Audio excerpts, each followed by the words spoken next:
Hi, this is Sean Shaw with Dinner and Dialogue. We're here with the lovely Kim Hawthorne from the hit series Greenleaf. Oh, you think I was going to get it right? The Greenleaf, she plays Carissa Greenleaf. And it's a hit show. I mean, they have like the most tweets this year on Twitter. Woo, and it's the best premiered show on OWN network. So that's pretty awesome. And how does that feel to be a part of? Unbelievable. Yeah. Unbelievable. Yeah. It just feels unbelievable, but believable. Yeah. I worked hard. I've been doing this many years. Yes. Over 25 years. I heard. And so to have Hollywood actually call and then to have this amount of success with the show, have it so well received and have some amazing, our fans are just amazing. They're so invested in our characters, they're invested in the show. It's just a dream come true. Yeah. I mean, I would say that it's one of the best television shows on TV right now. Are you serious? And I watch some television. Now, wow. It took a while, I must admit. It took when I first saw it, I was like, okay, well, let's see where it goes. And it just kind of blossomed into this really engaging television show that's telling on a lot of topics. Yeah. And one topic in particular is your marriage to Jacob. I kind of describe it as what would I say, a budding flower, if I would, because why so? Why so is because over time I think that we've been able to see the complexities of your relationship. As a flower opens, it reveals a lot of complexities, colors, and textures. Child, and it's an onion. Oh, it's an onion? It's a stinking onion. That's what it is. Okay, yeah, because you're having this he loves me not type of. But I think it's a Vidalia onion. Okay. It's a sweeter onion. Okay. But it has many layers like that flower. Yes. Yes, it does. But in the beginning, it was pretty stinking. Yeah. But what I love about the writing on this show, and it goes back to something that you said earlier, is that there's complexities. Yes. There are layers, and there's so many different characters that the way Craig has written this show and designed the show, you're never going to get a one-dimensional aspect of any one character or any one relationship. Yes. So that's exciting for me as an actress, and also I know for Lamont, and then for our characters. From the very first episode, I had people dying to know if we were going to make it. Yeah. And still, even now, I'll get fans tweeting me or texting me going, I know you can't tell me, but what's going to happen? Right. So they're completely invested, and I think that goes to the layers and the complexity and the depth that our characters and the storylines have. Yeah. So how is it to work with Oprah? When you got the call, I mean, what was that experience like? You know what? I was more excited. I wasn't ever really nervous. I might have been nervous on the first read through, like I wanted to make sure I did good, and made strong choices, And of course, then when we went to go shoot it, I had to pull back off of a lot of those and just weave in some subtleties and that type of thing. But I was just excited because I don't know anybody who doesn't want to meet her. And then if you want to take it to another level for somebody who's in the industry who wants to work with her. Right, absolutely. So I was excited just to meet her. I was beside myself. Right. And I guess that's kind of how I knew I was really where I was supposed to be, because I really wasn't nervous. And I describe working with her as, when she's at work as an actor, she is one of the actors. When she is sitting in a producer's chair, being one of the producers on the show, she is the producer. She is a wonderful leader, but at the same time, she knows how to follow.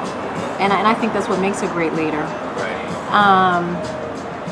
She's a team player. And she has a lot of wonderful people surrounding her that are good at what they do. Right. So it's I mean, Oprah's been in my living room so long that, yes, when I'm talking to her and she walks away, I'll tap the person next to me and go, you know that's Oprah, right? That was Right. Oprah. Exactly. You know, I still do that behind her back, and people laugh at me when I do it. But then when I see her like at the premiere or whatever, and I'm like leaving, and she's going this way and I'm going this way with my sons, I'm like, bye Oprah. She's like, bye Kim. I mean, Wow. she's just down home. I don't know if I'm going to have the lobster or I don't know, the crispy chicken roll. I don't know. What's good? Well, the cracked crab over garlic drunken noodles is amazing. Oh my God. Yes. that is Oh, good. see, every time I wear this silk dress, I have something juicy and oily. Okay. Do they give you bibs? So what are you most self-conscious about? You know, do you have anything that you're that kind of self-conscious about? Oh my God. Your look, or you're like, oh, I wish I, you know, in growing up, you know, I have a friend that just is going to be publishing a book called Skin Like Mine. And it's talking about, you know, younger girls who are of a darker complexion and some of the challenges and things that they go through growing up. You know, did you experience any of that growing up, or even now? No, I don't. As you can see, I don't have any hair. Like I've always been comfortable in my own skin. It may have been other people that tried to make me not feel comfortable in my own skin, but I haven't really had any. I think when I was a younger actor, I would always think I would have to be what I thought the casting or the producers were looking for. Right. And then one day I just said, you know what? They're gonna get what I give them, and if it's what they want, that's great, and if not, then it wasn't meant to be. So I mean, when I was in my 20s, if there was an audition that I was really passionate about and I didn't get it, I could be in bed for like 2 days over it. You took it that hard. Yeah, now I don't even remember what I auditioned for, and I don't even know what the audition is for. I just, you know, get there and do it, and so. But like growing up, I mean, you know, back when thin wasn't in, my chicken legs weren't good. I used to be self-conscious about my legs because, you know, I grew up in Newark, New Jersey, predominantly black community, and you know, the black guys like butt and thighs and hips, and I was like a string bean. I had nothing. You're kind of tomboyish, you know? Yeah, really a tomboy, and then just built like what I call like a black Asian, you know, just up and down. And very thin, and now, you know, thin is in, and so I'm like, whatever, because when I was growing up, I was never popular, you know, with the boys because of that. Oh, so. But now am I popular? I don't know. No, I don't know. I think when I had the underwear scene on Greenleaf, I got a little bit more popular with some of the guys. Okay, yeah. Who wanted me to you know, they went from like, Carissa needs to sit down to like, Jacob, you messing up. Okay. Right. Wait a minute now, Jacob, you messing up, Jacob. Now, was that the scene that he had kind of like a Billy D moment where he had his arm reached out and you want my arm to fall No, off? that's when he got lucky. He got it, yeah. But the scene before that, when we were in the bedroom, it's after the guy, the couple comes over and they want to swing. Remember that? Yeah. And then he notices this guy's noticing me, and he tries to come and make a move on me, and I'm like, what are you doing? You're right. You know, in this black and blue underwear. And some guy on Twitter was like, I'm gonna tell you something, Kim. I had to rewind 5 times. I rewound 5 times. Black and blue look really good on you. So, and then the next scene after that, the next time, when he put his Billy D hand out, what up? That's right, that's what that was. That was a Billy D moment. It was a Billy D moment. I picked that up right away. And he just reached out to you. And you gonna let my hand fall off? My hand fall off. And I sauntered over like Diana Ross. Right, exactly like. Yes! So the food is good, and we're just kind of learning a little bit more about Kim and her family. She was just telling me a little bit about her son, Tobias. My youngest son, Tobias, who's my little businessman. He turns everything into a money-making opportunity. I remember when Oprah when I booked the show, she and Craig Wright sent this huge basket of flowers.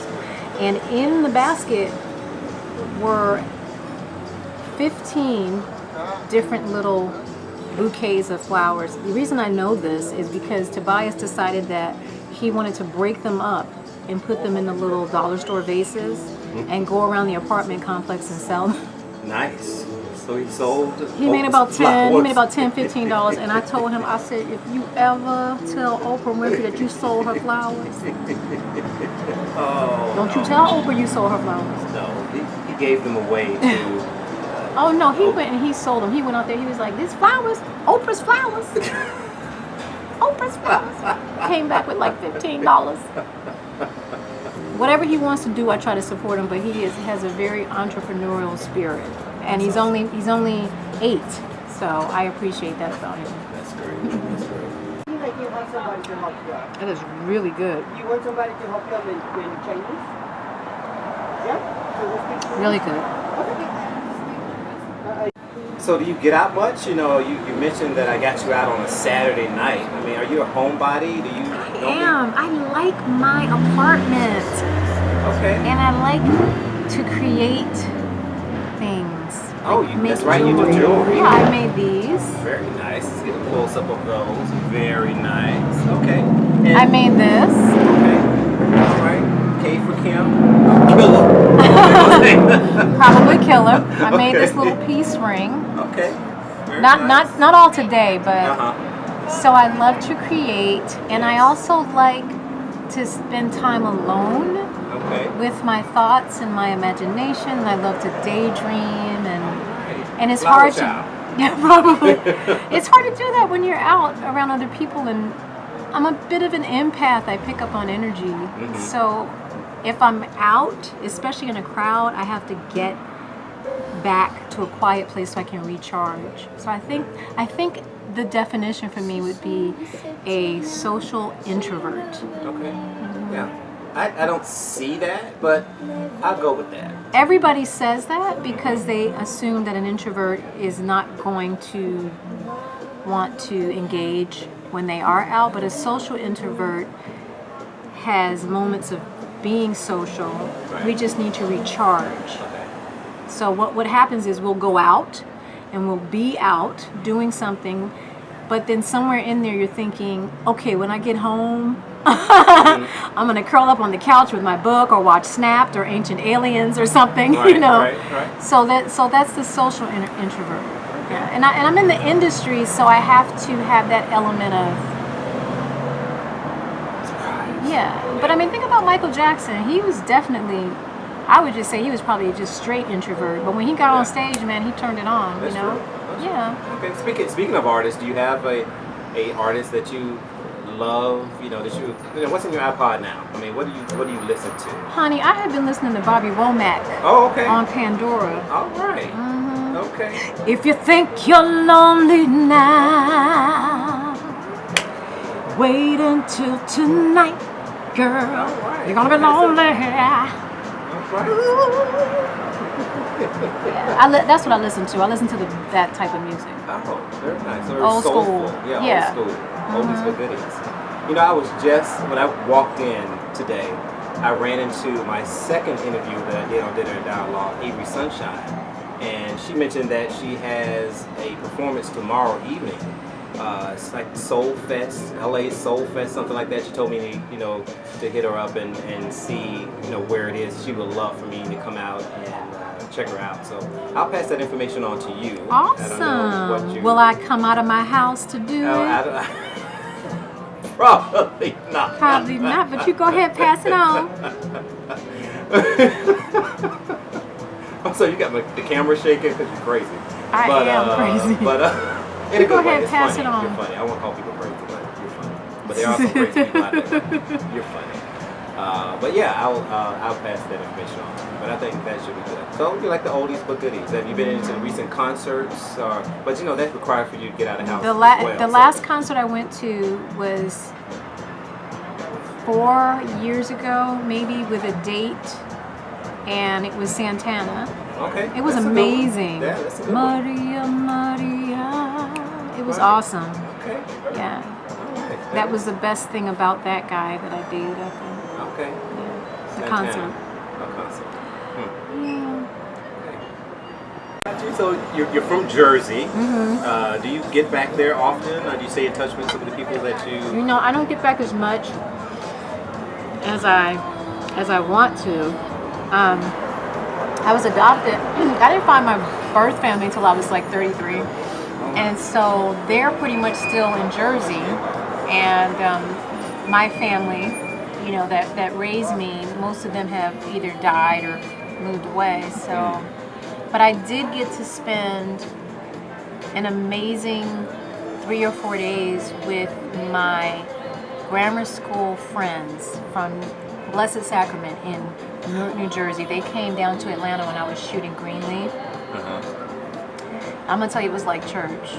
Wow. I mean, just to have those ladies in my life again, and for all of us to connect, and it just really reminded me of where I come from and who I am, and that what I am and who I am is enough and is good enough and is normal, you know, because a lot of times when we get away from home, we sometimes feel like we might have to conform to other environments. Right. And I've never been big on conforming, period. I can imagine that. Yeah, I'm a bit of a hard head, so and strong-willed, and so just to be back around those sisters and just feel like, oh my God, these women get me, they understand me, you know, I'm enough, and to be validated, and we did that, all of us, we validated each other. It was amazing. So we're going to do that once a year.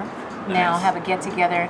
I think it's going to grow because there are quite a few other ladies from the class that want to join, and even some of the guys. I'm not sure we're going to let the guys in yet. Let the fellas in. Let the fellas in. They want to come. Maybe. I'll think about it. Okay. Well, thank you, Kim, for taking time out of your schedule to meet with us here on Dinner and Dialogue. You know, how can people follow you or reach you on the social media channels? Thank you, Sean. It's been awesome. I am on Facebook at Kim Hawthorne. I am on Twitter at Kim_Hawthorne.